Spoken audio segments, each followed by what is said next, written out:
berasal dari Desa Kutasari, yakni ebek.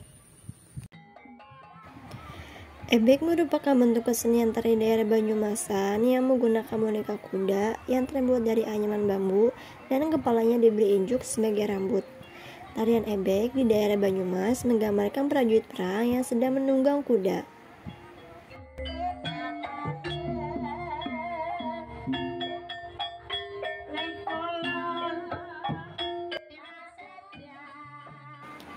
Kesenian ebek yang saya bahas kali ini yakni bernama Tunggal Jaya Saputra yang beralamat Dusun Curug, RT 3, RW 1, Desa Kutasari.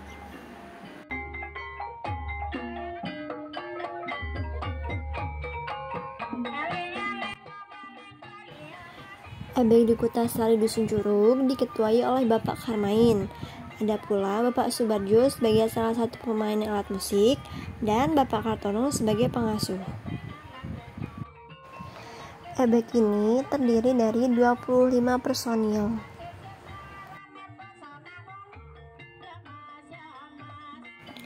Ebek juga ada prosesi latihan, namun jika para pemain sudah dimasuki indang, maka gerakannya sudah tidak sesuai seperti saat latihan berlangsung.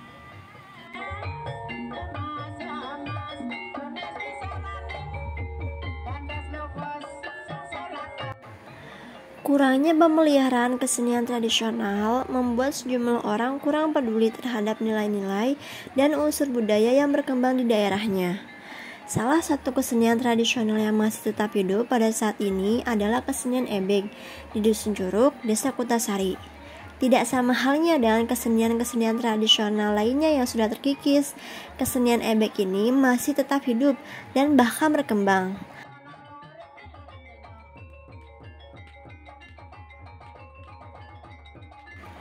Para penikmatnya pun masih tetap setia dan menggemarinya. Para pelaku seni ebek masih bisa menuangkan karya-karyanya. Dengan kegigihan para seniman ebek yang berada di Dusun Curug, Desa Kutasari ini mampu menjadikan ebek ini bisa bertahan, bahkan berkembang sampai sejauh ini.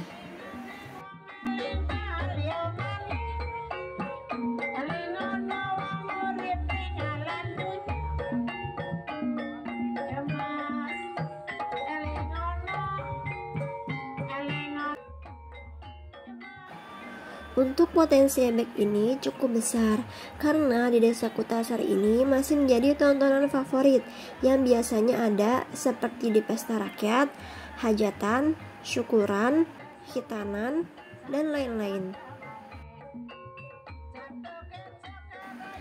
Salah satu kewajiban dalam pementasan ebek adalah ketersediaan sesaji atau menyan. Sesaji digunakan untuk persembahan kepada para arwah maupun penguasa makhluk halus di sekitar agar mau mendukung pementasan. Efeknya, para pemain ebek akan mengalami kerasukan yang dalam bahasa Banyumas disebut dengan mendem karena dirasuki oleh makhluk halus.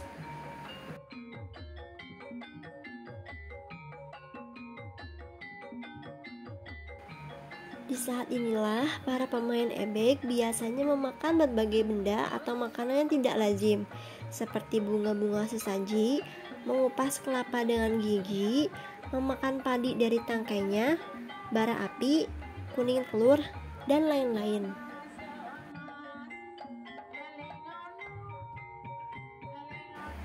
Namun, menurut penuturan Bapak Kartono sebagai pengasuh ebek ini, ia mengatakan bahwa para pemainnya bisa memakan makanan yang sudah biasa dimakan, contohnya seperti cilok, somai, es, atau buah-buahan lainnya yang biasa dimakan pada saat ia sadar.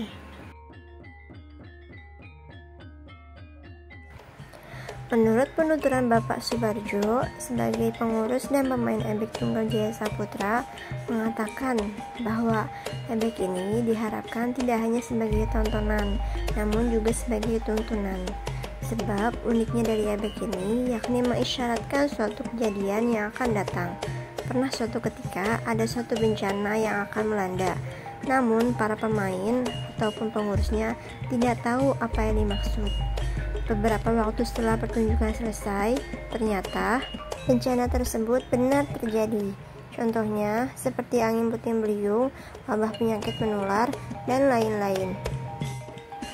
Ada pula hal lain yang dilakukan pengurus Ebek Tunggal Jaya Saputra agar kesenian ini tidak punah, yakni dengan cara merekrut anak-anak atau orang dewasa yang dengan ketulusan hatinya ingin bergabung dengan kesenian ebek ini.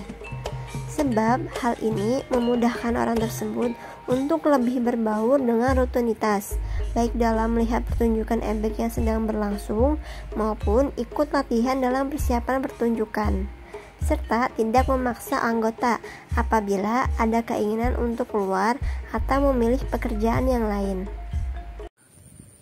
Baiklah, sekian penjelasan dari saya tentang Ebek Tunggal Jaya Saputra. Kurang lebihnya mohon maaf. Wassalamualaikum warahmatullahi wabarakatuh.